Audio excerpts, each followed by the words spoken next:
Hello and welcome to another analysis behind the news, where we provide the perspective that you can use to help save American liberty and independence. Today we have two action items for you, so please stay tuned. President Trump has declared victory in his negotiations with NATO members. He met last week at a NATO summit and used the opportunity to get other NATO members to up their defensive spending to $33 billion, as well as getting them to build up to a level of 2% of their GDP. The U.S. is currently nearly double that. The news focused on President Trump getting a better deal for America by getting NATO members to pay their fair share, or at least more. Promises have been made, but follow-through is another matter.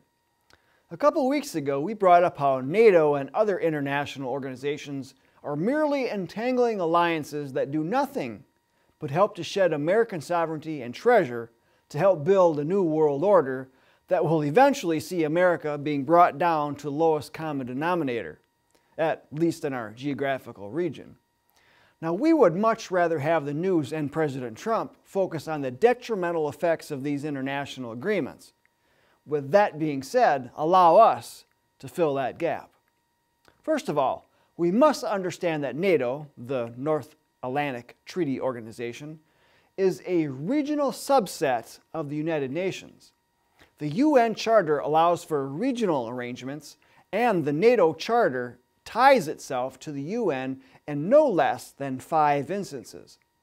When the NATO Charter was being debated in 1949, our own Secretary of State said that it is an essential measure for strengthening the United Nations. And we must also recognize that as much as the UN wants to have its own military, this is rather difficult for them to operate outside a peacekeeping authority, as only one permanent member of its 5-member Security Council needs only to veto full-scale military action. These 5 members are China, France, Russia, the United Kingdom, and the United States. China and Russia certainly aren't going to authorize full-scale military operations when it's detrimental to their interests. Thus, world government supporters use the regional arrangements to skirt this obstacle. Now, regarding NATO, the New American magazine points out 3 major problems with U.S. involvement. First of all, Article 5 of the NATO Charter is a clear violation of the Constitution of the United States, as it circumvents the requirement that all military actions by the United States be authorized first by the U.S. Congress. Article 1, Section 8 of the U.S. Constitution gives Congress the power to declare war. Congress does not have the option of delegating this power to the President, NATO, or the UN.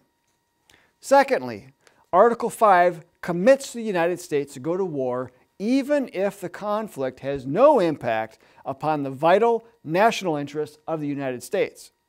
A border conflict between, say, Russia and Estonia could lead to a war between the United States and Russia, both nuclear powers.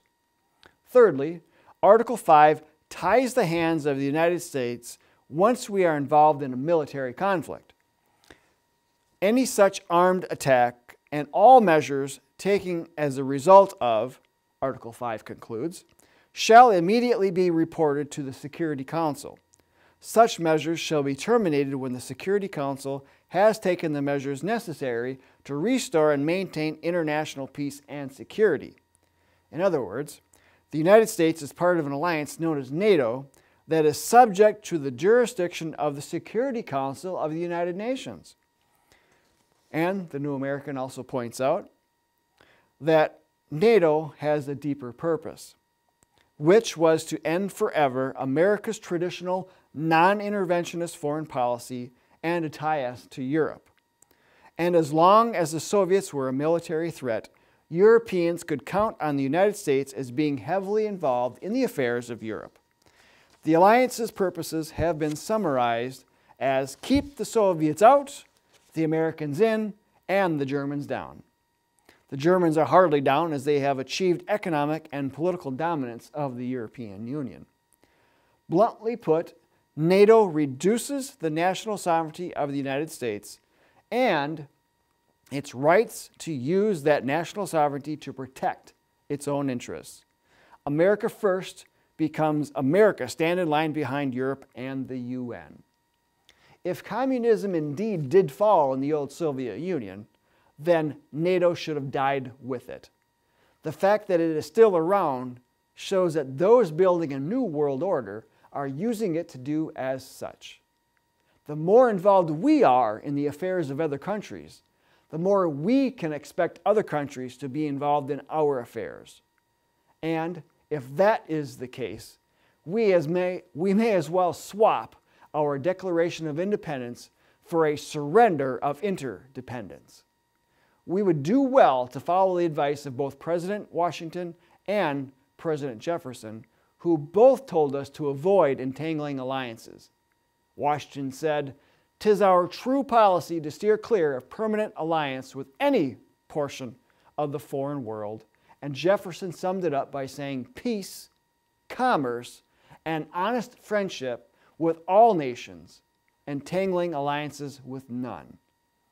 Given the financial backing that the U.S. places into these entangling alliances, if we were to simply drop our funding, every one of these sovereignty-robbing international organizations would cease to exist within a matter of months, and the foundation of which the New World Order is being built would quickly crumble, restoring independence and sovereignty for many countries, as well as our own God-given liberties. So, action item number 1, contact Congress and President Trump and tell them to protect American independence by getting us out of the United Nations and its international subsidiaries like NATO. And action item number 2, apply for membership in the John Birch Society. All links are in the video description, and until next time, we'll see you then.